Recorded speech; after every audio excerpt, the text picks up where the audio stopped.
El resonar sordo de las botas militares se desvanecía en el aire de la Plaza de las Tres Culturas, mientras los estudiantes, maestros y simpatizantes se congregaban para el mitin. La atmósfera estaba cargada de tensión, impregnada con la sombra de un movimiento estudiantil que clamaba por justicia. El 2 de octubre de 1968, la plaza se convirtió en el escenario de un crimen atroz, el cual comenzó a gestarse mucho antes de que se dispararan las primeras bengalas. Los helicópteros que surcaban el cielo de Tlatelolco marcaban el preludio de un desastre.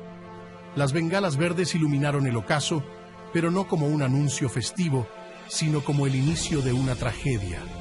Las ráfagas de disparos rompieron el silencio, y la multitud, atrapada en un pandemonio de confusión y miedo, se dispersó en todas direcciones.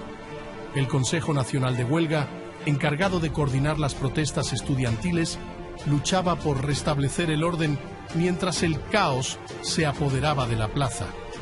En los edificios circundantes, los francotiradores se escondían, manipulando una marioneta de violencia cuidadosamente orquestada.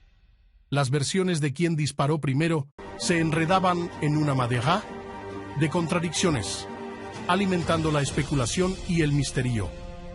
La realidad era un tapiz oscuro teñido con la sangre de los manifestantes y la confusión sembrada por las autoridades.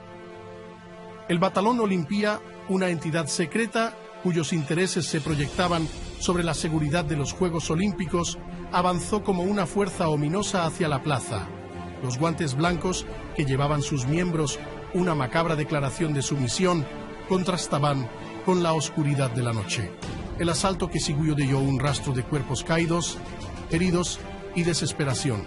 Los líderes del Consejo Nacional de Huelga eran su objetivo, pero la violencia se desbordó sin control, afectando a inocentes y simpatizantes. La evidencia en video, como fragmentos de un rompecabezas macabro, mostraba la verdad detrás de la versión oficial del gobierno. Las compañías del Batallón Olimpia, ocultas en edificios cercanos, desencadenaron el horror sobre la multitud.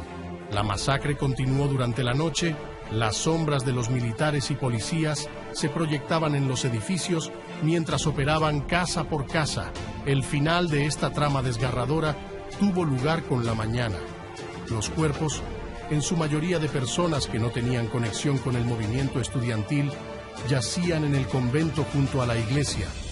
La explicación oficial del gobierno, una narrativa astutamente fabricada, se desmoronaba ante la evidencia, revelada por la investigación de 2001. Los francotiradores no eran simples provocadores, sino miembros de la Guardia Presidencial, ejecutando una estrategia diseñada para desencadenar la violencia. El amanecer del 3 de octubre llevó consigo titulares distorsionados en los periódicos controlados por el gobierno, pero la verdad estaba tejida en los archivos secretos. La prensa, manipulada y obligada a retratar a los estudiantes como instigadores, se convirtió en cómplice involuntaria de un crimen que quedó sepultado en las sombras de la historia. La noche de Tlatelolco dejó cicatrices imborrables en la memoria colectiva. El escritor José Revueltas, señalado injustamente como el ideólogo del movimiento, emergió como un símbolo de la represión. La condena a prisión no solo fue un castigo a un individuo, sino un intento de silenciar la voz de la verdad. El misterio de Tlatelolco persiste como una herida abierta en la historia de México, una cicatriz que recuerda el oscuro capítulo de la represión estudiantil. La narrativa oficial se desmoronó, pero la verdad, como un eco persistente, sigue resonando en las páginas ocultas de la historia.